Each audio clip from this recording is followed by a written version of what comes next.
Hello friends, welcome to angel maths competition. Friend, जैसे कि आप सभी को मालूम हो गया है कि 1 सितंबर 2023 से दिल्ली पुलिस के लिए वैकेंसी निकल चुकी है, जिसमें 7,547 पदों पर भर्ती होने जा रही है। तो फ्रेंड्स, दिल्ली पुलिस के लिए हम आपके सामने एक बहुत ही ज़बरदस्त सीरीज लेकर आए हैं, जिसमें हम मैथ की सीरीज को बहुत ज़बरदस्त तरीके से कराएंगे। और इस सीरीज में केवल हम मैथ के खतरनाक क्वेश्चनों का सॉल्यूशन बहुत ही ज़बरदस्त और बेस्ट मेथड से आपको सेकंड बार के तरीके से आपको हर क्वेश्चन का सॉल्यूशन सिखाएंगे। तो फ्रेंड्स, दिल्ली पुलिस से रिलेटेड आज की वीडियो में हम बहुत ही ज़बरदस्त और प्रीवियस एग्जाम के क्वेश्चन लेकर आए हैं, जिनमें आपको ज़बरदस्त सॉल्यूशन देखने को मिलेगा। तो आइए फ्रेंड्स, स्टार्ट करते हैं आज की वीडियो का फर्स्ट मैथ का क्वेश्चन, जो कि बहुत ही बेस्ट क्वेश्चन है। तो आइए स्टार्ट करेंगे। पहला क्वेश्चन, ए किसी कार्य को 40 दिनों में करता है, बी उसी कार्य को 50 दिनों में कर सकता है। उन्होंने एक साथ मिलकर 5 दिनों तक कार्य किया, लेकिन फिर बाद में बी ने कार्य छोड़ दिया, तो शेष कार्य ए अकेला कितने दिनों में करेगा। देखिए, जैसे कि मैं आपको बताता हूं कि मैथ बहुत ही आसान होता है, इजी होता है, बस क्वेश्चन की लैंग्वेज से इसको आसान कर दिया जाता है। जैसे कि मैं आपको बता रहा हूं, क्वेश्चन में बताया गया ए 40 दिनों में कोई कार्य करता है और बी उसी कार्य को 50 दिनों में करता है। तो देखिए, सबसे पहले हम देखते हैं कि वह कार्य कितना है। तो दोनों की दिनों की संख्याओं का हम यहाँ पर एलसीएम लेंगे। 40 और 50 का एलसीएम आता है 200। तो ये 200 हमारे टोटल कार्य को रिप्रेजेंट करता है कि वह कार्य 200 है, जिसको ए अकेला 40 दिन में, बी अकेला 50 दिन में करता है। तो दोनों ने मिलकर 5 दिनों तक इस कार्य को किया। 5 दिनों तक कितना काम करेंगे वे 5 दिनों तक। जैसे ए अकेला पूरे कार्य को 40 दिन में करता है, तो एक दिन में करेगा 40 पंजे 200, 5 यूनिट करेगा वह। और बी इसी प्रकार 50 चौका 200, 4 यूनिट करता है। और दोनों मिलकर एक दिन में 5 और 4 9 यूनिट कार्य करते हैं, 9 यूनिट। तो 5 दिनों तक 9 पंजे 45 यूनिट कार्य करेंगे, जो कि इसमें से घटाया जाएगा। 45 यूनिट घटाने के बाद ये 5 दिन का कार्य हो गया 45 यूनिट। इसके बाद शेष बचा है 155 यूनिट। अब शेष कार्य को ए अकेला कितने दिनों में करेगा। ए के काम करने की इफिशिएंसी, कार्य करने की क्षमता है 5, एक दिन में 5 यूनिट करता है ए। तो बची हुई 155 यूनिट को ए अकेला कितने दिनों में करेगा। 5 से इसको डिवाइड करेंगे 31 बार, 5 × 15, 5 × 5, तो वह 31 दिनों में करेगा। यही हमारे क्वेश्चन का आंसर बना। तो देखिए, क्वेश्चन का आंसर बहुत आसानी से निकल गया है, 31 दिन। ऑप्शन सी हमारे क्वेश्चन का आंसर।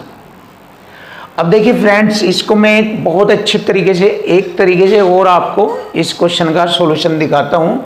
आपके लिए बहुत इजी रहेगा। वह भी आप जो चाहे दोनों मेथड सीख सकते हैं, दोनों मेथड को आप यूज कर सकते हैं किसी भी जगह। तो बहुत सुपर तरीका है, वह भी आप इसको भी सीखिए। देखिए, सेकंड तरीका, ए किसी कार्य को 40 दिन में करता है, बी 50 दिन में। तो दोनों ने 5 दिन कार्य किया, इसमें बी ने कार्य छोड़ दिया, तो शेष अकेले ए ने कार्य किया। तो देखो, यहां पर हम बी का 5 दिनों तक कार्य देख लेते हैं, कितना काम करता है बी 5 दिनों तक। बी पूरा कार्य करता है 50 दिनों में, तो 5 दिन तक कार्य हो गया उसका 5 × 50, 5 × 5 = 50, 1/10। 1/10 कार्य किसने किया, बी ने। शेष कार्य रह गया 10 में से घटाएंगे 9/10। इसको कौन करेगा, ए अकेला। ए पूरा कार्य करता है 40 दिन में, तो 40 को 10 से डिवाइड करेंगे, 10 चौक 40, 9 चौक 36, 36 दिनों में। और 5 दिन उसने एक बी के साथ भी अलग से किया था, 5 दिन। 5 दिन ये घटाएंगे इसमें से, तो मालूम हो गया शेष ए अकेला उस कार्य को 31 दिनों में करता है। देखिए आप इसको ऐसे कर सकते हैं, 31 दिन भी ऐसे आ जाएगा आंसर, या एक और तरीका आप कर सकते हैं, एक मेथड और आप कर सकते हैं। देखिए ए 5 दिन तक, ए पूरा कार्य 40 दिन में करता है, तो 5 दिन तक कितना कार्य करता है? 1/8। बी करता है पूरा कार्य 50 दिनों में, तो 5 दिन तक करता है 1/10। तो ये दोनों का 5 दिनों का कार्य हो गया। तो दोनों ने कितना कार्य किया आप ऐसे कर सकते हो, 5 दिनों तक दोनों ने, इनका एलसीएम लेंगे 40, 8 पंजे 40, 5 प्लस 10 चौक 40, 4, 9/40 कार्य किया। आप ऐसे भी कर सकते हैं, दोनों ने 5 दिनों तक 9/40 कार्य किया। तो शेष रह गया 40 में से 9 घटाएंगे 31/40। इसको ए अकेला करेगा, शेष कार्य को ए पूरा कार्य करता है 40 दिनों में, 40 से 40 कटेगा, ए अकेला शेष कार्य 31 दिनों में करता है। तो आप इस तरीके से भी क्वेश्चन का सॉल्यूशन कर सकते हैं। तो बहुत ही ज़बरदस्त मेथड है ये, कोई भी मेथड आप यूज कर सकते हैं, एक्सपर्ट हो सकते हैं। बहुत ज़बरदस्त तरीके से आपको हर क्वेश्चन का सॉल्यूशन सिखाया जाएगा। तो नेक्स्ट क्वेश्चन देखते हैं। अब आप देखिए ज़बरदस्त क्वेश्चन है ये भी, बहुत इजी तरीके से इसका सॉल्यूशन आपके सामने आएगा क्वेश्चन की लैंग्वेज से ही, और इक्वल टू इक्वल से क्वेश्चन फिनिश हो जाएगा। यदि साधारण ब्याज की दर 9% वार्षिक से बढ़कर 13.5% वार्षिक हो जाती है, तो हमें मालूम हो गया है 9 से 13.5 यानी कि 4.5% साधारण ब्याज की दर बढ़ जाती है। जब 4.5, 9 से 13.5 आप देखो 4.5 बढ़ जाती है।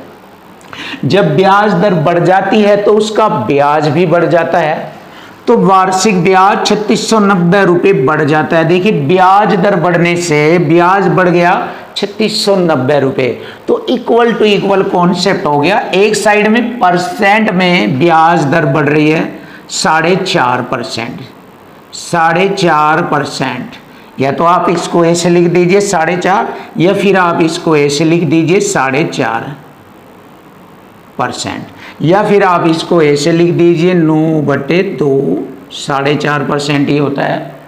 देखो 3 तरीके बताए हैं, तीनों से आप इसको हल कर सकते हैं। तो 4.5% ब्याज बढ़ा है परसेंट में, इधर रुपयों में कितना बढ़ा है? 3690 रुपये ब्याज बढ़ा है। तो इक्वल टू इक्वल कॉन्सेप्ट हो गया। अब इससे इसको हल किया जाएगा। 9 चौक 36, 9 एकम 9 और 0। देखिए 410 बार डिवाइड हुआ। अब 2 की गुणा यहाँ पर करेंगे, 41 दूनी 82, 0, और इस प्रतिशत की भी 2 0 यहाँ पर लगाएंगे, तो वह मूलधन राशि आ गई 82,000 रुपये। यही हमारे क्वेश्चन का आंसर बना है। ऑप्शन सी हमारे क्वेश्चन का आंसर आ चुका, 82,000 रुपये। बहुत ही ज़बरदस्त और आसान तरीके आपको सिखाए जाएंगे। क्वेश्चन नंबर 3 बहुत ही बेस्ट और जबरदस्त क्वेश्चन आपके सामने। एक महिला को मंदिर तक पैदल जाने और वहां से सवारी से वापस आने में 3 घंटा 20 मिनट का समय लगता है। देखिए पहले इस डेड लाइन का हम एक्सप्लेन करेंगे बहुत अच्छी तरीके से, और सवाल बिल्कुल आसान हो जाएगा। देखिए एक महिला अपने घर से मंदिर तक जाती है, अपने घर से मंदिर तक जाती है, तो घर से वह पैदल चलती है इधर, और मंदिर तक पैदल जाती है। घर से पैदल चलना शुरू करती है और मंदिर तक पैदल जाती है, और मंदिर से वापस सवारी से आती है। सवारी यानी कोई सवारी लेकर वहाँ से वह चल देती है और अपने घर तक वापस आ जाती है। तो इस दौरान उसे 3 घंटा 20 मिनट का समय लगता है। तो देखिए पहली कंडीशन में उसको 3 घंटा 20 मिनट का समय लगा, ये वाला टाइम लगा। पैदल और सवारी से चलने पर टोटल 3 घंटा 20 मिनट का समय लगा। अब दूसरी कंडीशन देखेंगे, यदि वह दोनों और सवारी का प्रयोग करती है। देखिए पहली कंडीशन में सवारी है और दूसरी कंडीशन में कह रहा है दोनों और सवारी का प्रयोग करते हैं, यानी कि पैदल को हटा दिया जाए तो दोनों ओर इधर भी सवारी हो जाएगी और पहले सवारी थी इधर सवारी, तो दोनों ओर सवारी हो जाएगी। तो ऐसा करने से उसे 2 घंटे का समय कम लगता है। इसका मतलब पैदल चलने में समय ज्यादा लग रहा था 2 घंटे, अब वह कम हो गया 2 घंटे। किसकी वजह से? सवारी की वजह से कम हो गया। तो हम कह सकते हैं अगर वह पैदल चलती है तो 2 घंटे का समय बढ़ जाता है, और अगर उसकी जगह वह सवारी से चलती है तो 2 घंटे का समय कम लगता है। ध्यान से सुनो इस पॉइंट को। तो पैदल के बराबर 2 घंटे बढ़ जाता है, अगर सवारी से चलती है तो सवारी से 2 घंटे का समय कम लगता है। देखो अगर पैदल चलती है तो 2 घंटे समय बढ़ जाता है, और अगर सवारी से चलती है तो 2 घंटे का समय कम लगता है, 2 घंटे समय कम लगता है। ये ध्यान रखना आपको। अब देखो यदि वह दोनों ओर पैदल चलती है, देखिए पहली कंडीशन में पैदल और सवारी थी, अब वह दोनों ओर पैदल चलती है, इधर पैदल है ये और सवारी, तो फर्स्ट कंडीशन में समय लग रहा था 3 घंटा 20 मिनट। अब यहां पर भी अगर मैं इसको लॉक कर दूं, इधर पैदल कर दूं इसको, तो समय बढ़ जाएगा क्योंकि सवारी से तेज चलता है बंदा और पैदल धीमे धीमे गति से चलता है तो टाइम बढ़ जाता है, और पैदल का टाइम है हमारा 2 घंटे और बढ़ जाता है।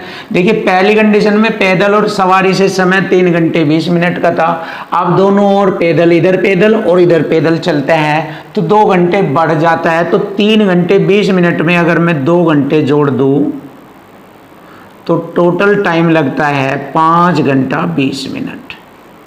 तो दोनों ओर पैदल चलने से उसे 5 घंटा 20 मिनट लगता है। अब उसने पूछा है तो उसका आधा समय कितना होगा। जैसे उसने दोनों ओर पैदल चला तो उसका टाइम लगा 5 घंटा 20 मिनट, बट उसका आधा समय, आधा अगर मैं 2 से इसे भाग कर दूं तो आधा समय लगेगा उसका 2 दूनी 4, 1 घंटा बच गया। 1 घंटे में 60 मिनट होती है, 20 मिनट ये और 60 में 80 हो जाएगी। 80 को 2 से डिवाइड करेंगे 40, 2 घंटे 40 मिनट का समय लगता है अगर वह दोनों ओर पैदल चलती है। तो देखिए यही हमारे क्वेश्चन का आंसर बनता है। बहुत ही जबरदस्त, बहुत आसान तरीके से कोशिश किया है आपको समझाने का। तो फ्रेंड्स बहुत ही ज़बरदस्त क्वेश्चन का आंसर आपके सामने 2 घंटा 40 मिनट का समय लगता है यदि वे दोनों ओर पैदल चलती है। क्लियर। अब हम नेक्स्ट क्वेश्चन देखते हैं। 2 संख्याओं का गुणनफल 9216 है। देखिए 9216 बहुत आसानी से किया जाएगा। बड़ी संख्या को छोटी संख्या से विभाजित किया जाए। देखिए बड़ी संख्या को छोटी संख्या से भाग किया जाए तो भागफल 16 प्राप्त होता है। तो देखिए भागफल 16 और शेषफल 0 प्राप्त होता है। तो ये भागफल हो गया, तो इसके में बटे 1 करेंगे तो यहाँ पर इन दोनों का रेशो आ जाएगा। बड़ी संख्या का रेशो है 16, छोटी संख्या का रेशो है 1। अब इन दोनों का यहाँ पर दोनों संख्याओं का रेशो आ गया। दोनों संख्याओं का गुणनफल है 9216 और हमारा गुणनफल हो गया 16 एकम 16। इक्वल टू इक्वल कॉन्सेप्ट से हो गया ये 16 एकम 16।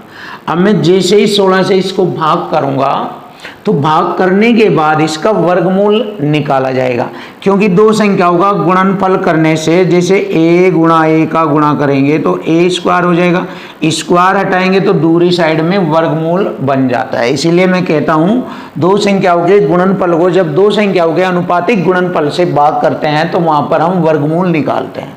चलिए भाग करते हैं। 16 छिकम 96 ज़्यादा हो जाएगा, 16 पंजे 80, 12 बच गया, हो गए 121, 16 सत्ते 112, 16 सत्ते 112, 9 बच गया, 16 छिकम 96। बिल्कुल स्पष्ट हो गया है ये कटकर 576। अब 576 का हम वर्गमूल निकालेंगे 24 आता है। Very simple. एक रेशो की वैल्यू 24 आ गई। पूछा है तो संख्याओं के बीच का अंतर, इन दोनों का अंतर हो गया 15, दोनों का अंतर है 16 और एक का अंतर हो गया 15। तो 15 में हम 24 की गुणा करेंगे तो दोनों के बीच का रियल अंतर आ जाएगा। 24 पंजे या 15 चौका 60, 3 हासिल 15 दूनी 30। देखो 15 चौका 60 हासिल 6 और 15 दूनी 30 6 36, 360। तो दोनों संख्याओं के बीच का अंतर हो गया 360। यही हमारे क्वेश्चन का आंसर बना है ऑप्शन डी। बहुत ही जबरदस्त और खतरनाक तरीके से आपके सामने आंसर आ चुका। क्वेश्चन नंबर 5 बहुत ही जबरदस्त और बेस्ट क्वेश्चन आपके सामने। दो छात्रों ए व बी को पुरस्कार राशि के रूप में 4400 रुपये का भुगतान किया गया। ए और बी को 4400 रुपये दिए गए। यदि ए को बी की भुगतान की गई राशि का 120% भुगतान किया गया है तो बी को मिली राशि ज्ञात करो। वेरी सिंपल, देखिए ए को बी से अगर बी को 100% मिला है तो इसको 120% राशि मिली है। छोटा रेशो करेंगे 20 छिके 120 पंजे 100 और वह इक्वल टू इक्वल से करेंगे। दोनों को मिली राशि का योग है 4400 रुपये और यहाँ रेशो का योग हो गया 6 5 11। एक रेशो की वैल्यू हो गई 11 चौक 44, 400 रुपये। तो बी को मिली राशि बताए। बी के रेशो में गुणा करेंगे 400 पंजे 2000 रुपये। यही हमारे क्वेश्चन का आंसर बनता है कि बी को मिली राशि है 2000 रुपये। ऑप्शन बी हमारे क्वेश्चन का आंसर आ चुका। अब हम नेक्स्ट क्वेश्चन देखेंगे। बहुत ही अच्छा और सुपर क्वेश्चन आपके सामने। एक धनराशि अर्धवार्षिक रूप से चक्रवृद्धि ब्याज किए जाने वाली 10% वार्षिक दर पर एक वर्ष के अंत में इतने रुपए की राशि हो जाती है। ये हमारा मिश्र धन है। कितना मिश्र धन है? 20,947 रुपये 50 पैसे। ये मिश्र धन है। इधर भी हम मिश्र धन बनाएंगे परसेंट में। जैसे कि आपको मालूम है वार्षिक ब्याज दर है 10%। अर्धवार्षिक के अनुसार 5% अर्धवार्षिक बनती है और एक वर्ष में 2 अर्धवार्षिक बनेगी और यहाँ पर 2 अर्धवार्षिक के अकॉर्डिंग चक्रवृद्धि ब्याज की दर बनती है 5 का वर्ग 25, 2 अंक छोड़कर दशमलव, 5 दूनी 10, 10% बनती है चक्रवृद्धि ब्याज की दर।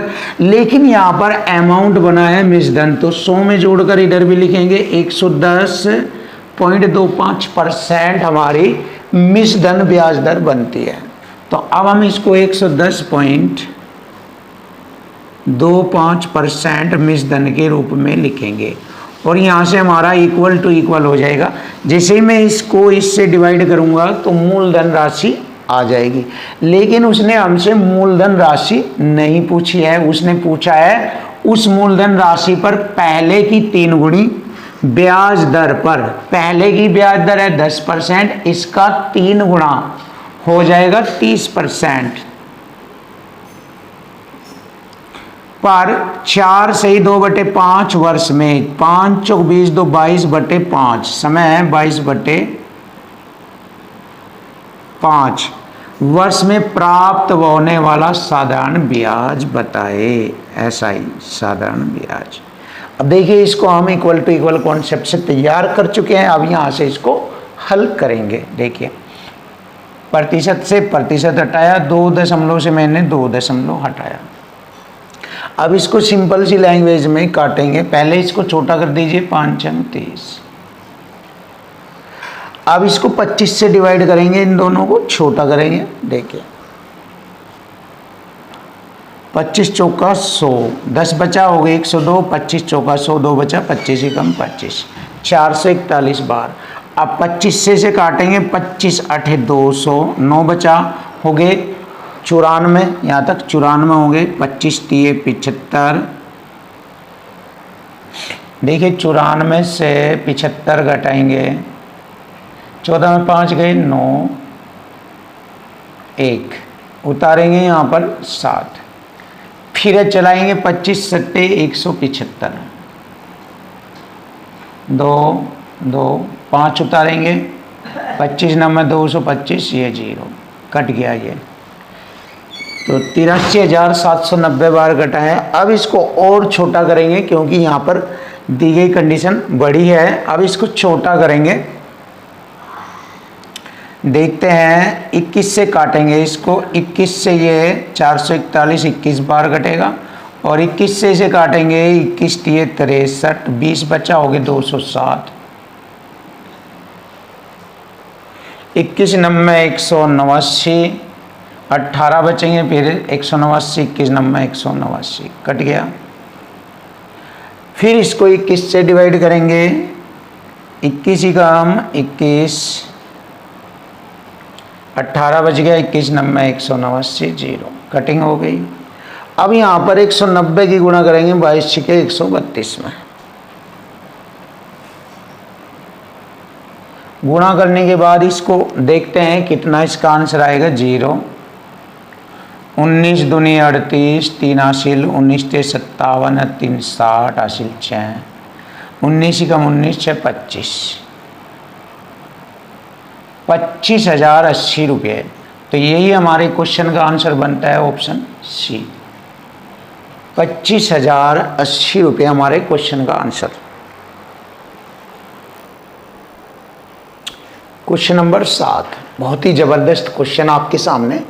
एक वस्तु का अंकित मूल्य पर 15%, 20% और 18% की 3 क्रमिक छूट देने के बाद उसे 2230 रुपये 10 पैसे में बेचा जाता है, तो उस वस्तु का अंकित मूल्य बताएं। देखिए, छूट हमेशा अंकित मूल्य पर दी जाती है। ए फॉर अंकित मूल्य पर 15 की छूट दी जाती है तो 85/100 में बेचा जाता है। 20 की छूट दी जाती है तो 80/100 में बेचा जाता है। 18 की छूट दी जाती है तो 82/100 में बेचा जाता है। और इधर कह रहा है वह 2230 रुपये 10 पैसे में बेचा जाता है। तो देखिए, विक्रय से विक्रय को काटेंगे तो हमारे क्वेश्चन का आंसर आ जाएगा, अंकित मूल्य आ जाएगा लगभग 4,000 रुपये। और यही हमारे क्वेश्चन का आंसर बनेगा। इसको काटेंगे तो आंसर ये आ जाता है, ऑप्शन ए। ऑप्शन ए हमारे क्वेश्चन का आंसर है। नेक्स्ट क्वेश्चन भी देखेंगे, बहुत ही ज़बरदस्त। देखिए, कॉन्सेप्ट बनाना सीख लीजिए, कैलकुलेशन तो हो जाती है बट फॉर्मेट बनाना मेहनत है। देखिए, किसी वस्तु पर प्राप्त लाभ उसकी लागत का 120% है। प्राप्त लाभ उसकी लागत का 120% को 6/5 कहते हैं। तो लाभ हो गया 5 का, और सॉरी क्रय मूल्य हो गया 5 और लाभ हो गया 6। तो विक्रय मूल्य हो जाएगा 6 और 5, दोनों को जोड़ेंगे। देखिए, 5 की लागत पर 6 का लाभ लिया है तो 11 में बेचा है उसने। यदि उसकी लागत 25% बढ़ा दी जाए, लागत 5 थी, अब उसको कितना बढ़ा दिया जाए 25%, यानी 5/4 अर्थात 25/4। अब नया लागत मूल्य ये हो गया उसका। और विक्रय मूल्य नियत रखा जाए, नियत मूल्य यही रहेगा, विक्रय मूल्य नियत यही रहेगा। तो प्राप्त लाभ, अब लाभ देखेंगे कितना है, विक्रय मूल्य में से 25/4 यानी 4 और 11 की गुणा करेंगे, 11 चौक 44 में तो 25 घटाएंगे, 19/4 का लाभ हुआ। ये लाभ हो गया। किस पर लाभ हुआ? 25/4 पर। लेकिन यहां पर पूछा है ये जो लाभ हुआ, ये प्राप्त लाभ विक्रय मूल्य का कितना प्रतिशत है? विक्रय मूल्य का, विक्रय मूल्य 11 का कितना प्रतिशत है? 100 से गुणा परसेंट का चिन्ह, ऐसे निकाला जाएगा। ये यहाँ पर क्रय मूल्य नहीं लिखा जाएगा बटे में, क्योंकि विक्रय मूल्य का कितना प्रतिशत है ये पूछा है। अब इसको हम हल करेंगे। देखिए, 4 से 25 बार कटेगा और 25 नंबर 225 हासिल 22, 25 सीकम 25 22 47 को 11 से भाग करेंगे, परसेंट का चिन्ह, 11 चौक 44 और लगभग 11 तिये 33, तो लगभग 43%, यानी 43% हमारे क्वेश्चन का आंसर आता है। तो फ्रेंड्स, निकटतम पूर्णांक तक पूछा है तो लगभग 43% हमारे क्वेश्चन का आंसर है। क्वेश्चन नंबर 9 बहुत ही बेस्ट और जबरदस्त क्वेश्चन आपके सामने। 0.529 और 2.01 का गुणनफल 1 से कितना अधिक है? दिए गए ऑप्शन में हमें क्वेश्चन का आंसर बताना है। तो देखिए, इन दोनों संख्याओं की आपस में गुणा करेंगे और मालूम करेंगे कि इनका गुणनफल 1 से कितना ज़्यादा है। तो देखिए, गुणा करने में काफ़ी देर लगेगी, तो इसके लिए एक ट्रिक से यूज करते हैं। देखिए, ज़बरदस्त ट्रिक। इसको हम 529 लेंगे, बाद में हम दशमलव लगा लेंगे और इसको लिखेंगे 201, यानी कि ऐसे 201 को 200 जमा 1 ऐसे करके लिखेंगे। अब इनकी गुणा करेंगे। देखो, 2 0 और 2 की गुणा करेंगे 1058। 529 दूनी होता है 1058, ये हो गया। और फिर 529 की 1 में गुणा करेंगे, यानी कि 529। अब इनको जोड़ेंगे, 9 2 8 5 13 6 0 1। देखिए, 5 अंक 3 ये और 2 ये, 5 अंक छोड़कर दशमलव लगाएंगे तो यहाँ से हमें मालूम हो जाएगा कि यह 1 से कितना ज़्यादा है, इस 1 से कितना ज़्यादा है। तो इसमें से अगर 1 घटाएंगे तो बचा हुआ रह जाएगा 0.06329, ये ज़्यादा है। तो यही हमारे क्वेश्चन का आंसर बनता है, ऑप्शन सी। बहुत ही बेस्ट और आसान क्वेश्चन। अब हम नेक्स्ट क्वेश्चन करते हैं। ये भी क्वेश्चन बहुत अच्छा है। एक गाय 25 मीटर लंबी भुजा वाले एक वर्गाकार घास के मैदान पर, देखिए 25 मीटर भुजा वाला एक वर्गाकार मैदान है। इसके एक कोने पर एक खूंटे से गाय बंधी है, किसी भी खूंटे से बांध लो, यहाँ बांध लो। और रस्सी की लंबाई 14 मीटर है। देखिए, ये पूरी 25 है बट 14 मीटर लगभग ले लो यहाँ तक, इधर यहाँ से यहाँ तक, ये 14 मीटर ये रस्सी की लंबाई है। यहाँ पर गाय बांधी गई है खूंटे से। तो मैदान के उस भाग का क्षेत्रफल बताओ जिसमें गाय घास चर सकती है। तो गाय इस भाग में घास चर सकती है, ये वाला क्षेत्रफल बताना। देखिए, ये हमारा वर्त का हिस्सा है इसका, और ये एक चौथाई हिस्सा है क्योंकि यहाँ 90 डिग्री का कोण बनता है, और 4 और 9 चौक 36 चौथाई हिस्सा है। तो वर्त का पूरा क्षेत्रफल काटेंगे हम यहाँ। पाई का मान 22/7, आर स्क्वायर 14 गुणा 14, और इसका पूरे वर्त का ये 1/4 हिस्सा है, 1/4 से भाग करेंगे। तो देखिए, 7 दूनी 14, 2 दूनी 4, 2 सत्ते 14, 22 सत्ते 154। तो गाय द्वारा चरे गए घास का जो क्षेत्रफल है वो 154 है, और यही हमारे क्वेश्चन का आंसर बनता है, ऑप्शन ए 154।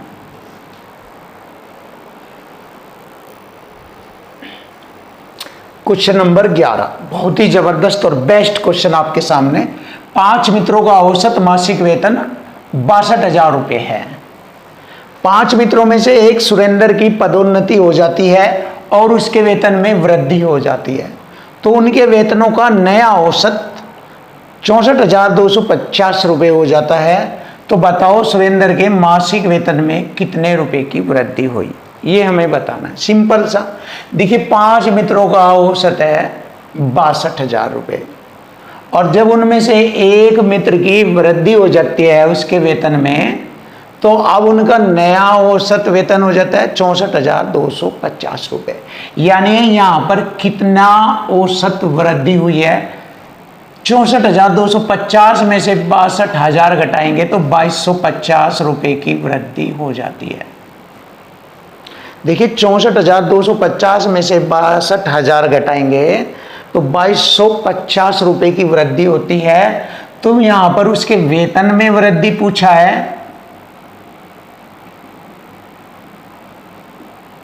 तो व्यक्तियों की संख्या 5 थी, 5 से गुणा करेंगे इस औसत में, तो वेतन में वृद्धि हो जाएगी सुरेंद्र के वेतन में वृद्धि। 500 5 पंजे 25, 2 22 पंजे 110 और 2 112, यानी 11,250 रुपये।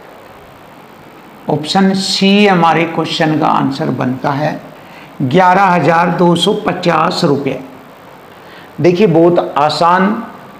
अब आपके सामने नेक्स्ट क्वेश्चन भी बहुत ही आसान किया जाएगा। देखिए, एक व्यक्ति अपनी मासिक आय का 22% घर के किराए में, 40% घरेलू खर्चों और राशन पर कितना खर्च हो गया देख लीजिए आप।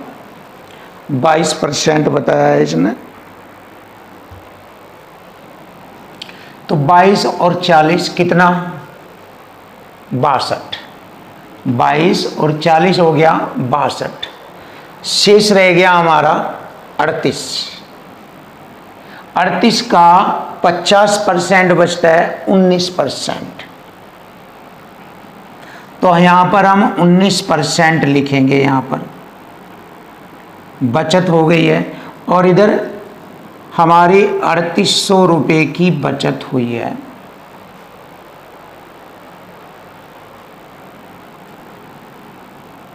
क्लियर?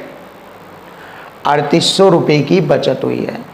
तो उसने पूछा है बताओ शिक्षा व अन्य मदों पर खर्च।